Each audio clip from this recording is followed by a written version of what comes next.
Taylor and Hunter, it is so good to be gathered together today. I could say it like this: I have nothing but love for the both of you. And I want to encourage you to take a deep breath and enjoy the day. It's going to go by very fast, so soak it all in.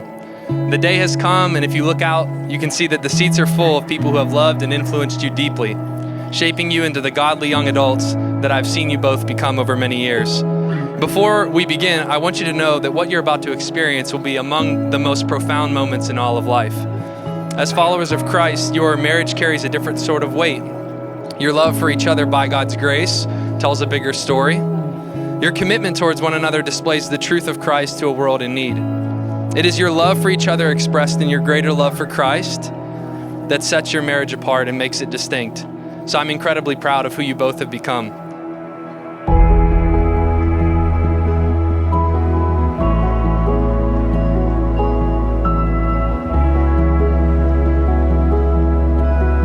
Everyone, I am Mackenzie. I am Taylor's maid of honor. I first want to start off by saying thank you. This wedding is so beautiful, way more beautiful than I ever could imagine. Taylor, you and your mom made a miracle happen tonight. You guys seriously did. The fact that you've become, Michelle, fully a wedding planner is outstanding.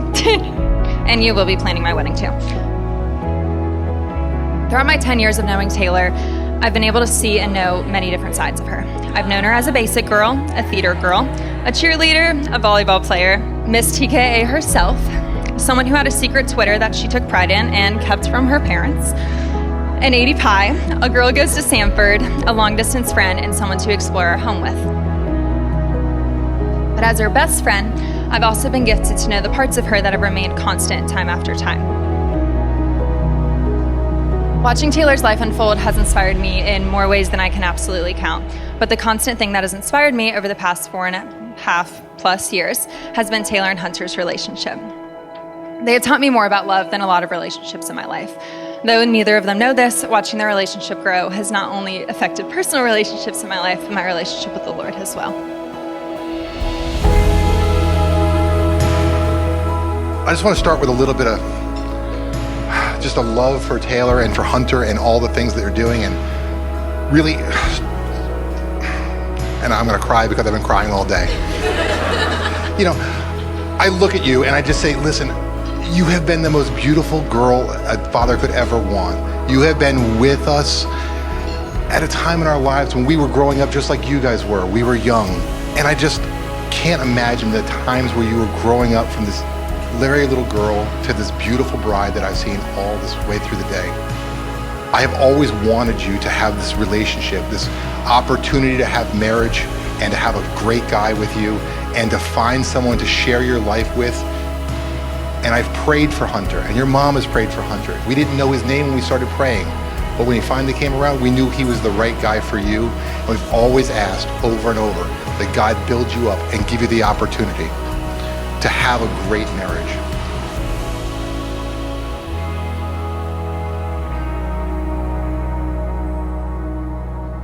On the day of your wedding, I have a tough time seeing you as a grown woman. I see you as the little girl who was running around the house in a princess nightgown, carrying a stuffed Minnie Mouse wrapped in a blanket, and you insisted it was baby Jesus. And that's hard to reconcile how much that little girl has become this beautiful woman before me.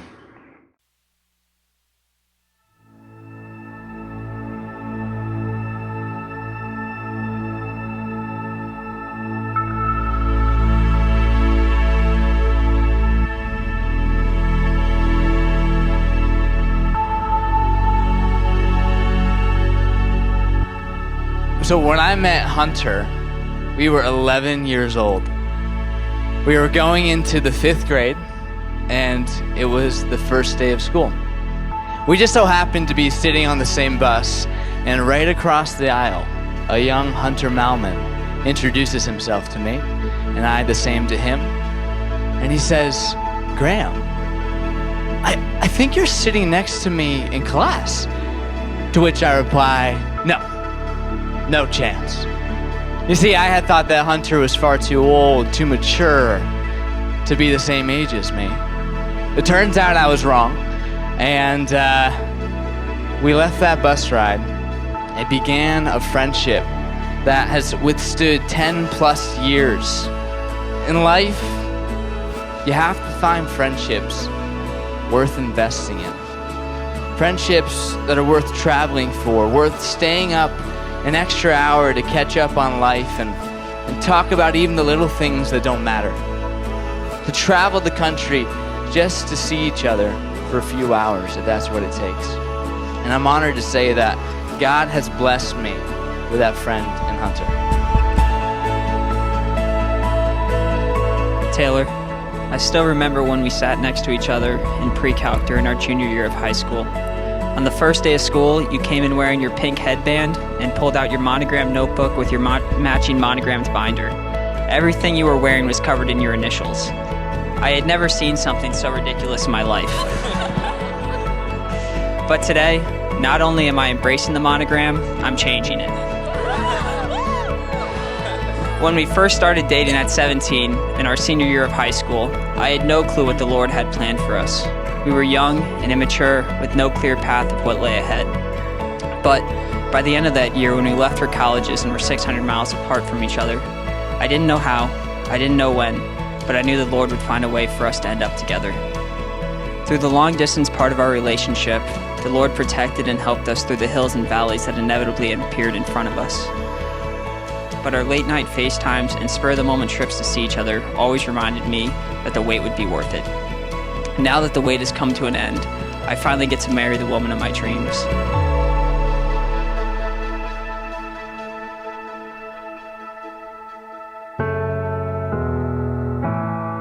Hunter Melman, I cannot believe this day is finally here, a day that I have thought of, prayed for, and dreamed about since I was a little girl.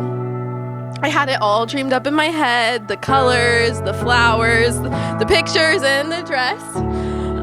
The only thing I didn't have figured out was the groom. I remember being in 7th grade, laying in bed, praying, and asking God if I already knew him. And if I did, where the heck was he? Little did I know that God's greatest gift, was sitting a few seats away from me in our middle school classroom. You are the greatest gift God has ever given me, and I cannot imagine what life would be like without you. I believe that when God was forming us, he knew the two of us would end up together. We complement each other so well, and I cannot wait to see the plans he has for us. I always planned on getting married later in life because I wanted to prioritize myself or put my career first, believing that marriage would be too large of a sacrifice at such a young age. But as I've gotten older, I've learned that dreams can change. All of my greatest dreams have changed, and they're literally all about you. You are everything I've prayed for and more. You're quick to forgive and slow to anger. You are selfless, and most importantly, you love Jesus. You strive to keep him at the center of all you do, and you lead me to him daily.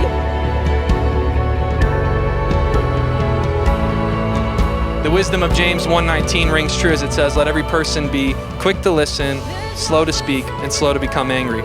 Learning to love each other well will be more difficult than you might think. But by God's grace, it would be more rewarding and enriching than you could dream possible. But let me remind you and encourage you both to anchor your relationship in the grace of God that is found in Christ. If you establish your identity in these truths, your deepest satisfaction in the love of Jesus, you will guard against unhealthy expectations first, bitter unforgiveness second, and selfishness that would love to steal you of the vibrancy and joy of marriage.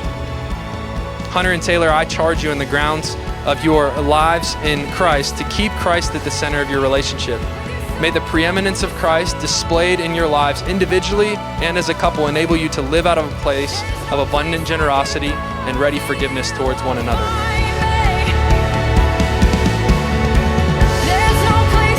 It is now my privilege and my honor to pronounce them husband and wife. Hunter, you may kiss the bride. It is now my distinct honor to present to you for the very first time, Mr. and Mrs. Hunter and Taylor Melman.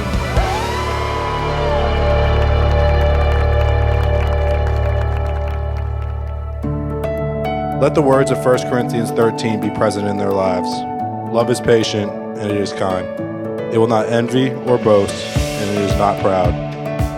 If one stumbles, let the other pick them up back in the name of your goodness and grace. Taylor and Hunter are an example of your faithfulness. As they walk down the road of life hand in hand, let this day be a reminder of their commitment to each other and to you, Father. Hunter, thank you for being an amazing teammate. Thank you for always having the same goal as me and making Taylor happier than I ever could imagine. Thank you for always putting up with Taylor and I being the most extra humans on the planet without a single complaint. And thank you in advance for always letting me crash on your couch in Dallas. You two make each other better. You push each other to achieve your goals and your dreams. You live out sacrificial love, and you understand the importance of putting the other first. From someone who's had the privilege of being Hunter's right-hand man for the past 10 plus years, you're getting one of the best partners that there is in this world. Hunter, I've had the opportunity over the past 5 years to really see you develop into a great young man. But as a father, the only thing I really care about is when you look at Taylor, I see how deeply you love her in everything that you do, and that your love is patient and kind for her. Look at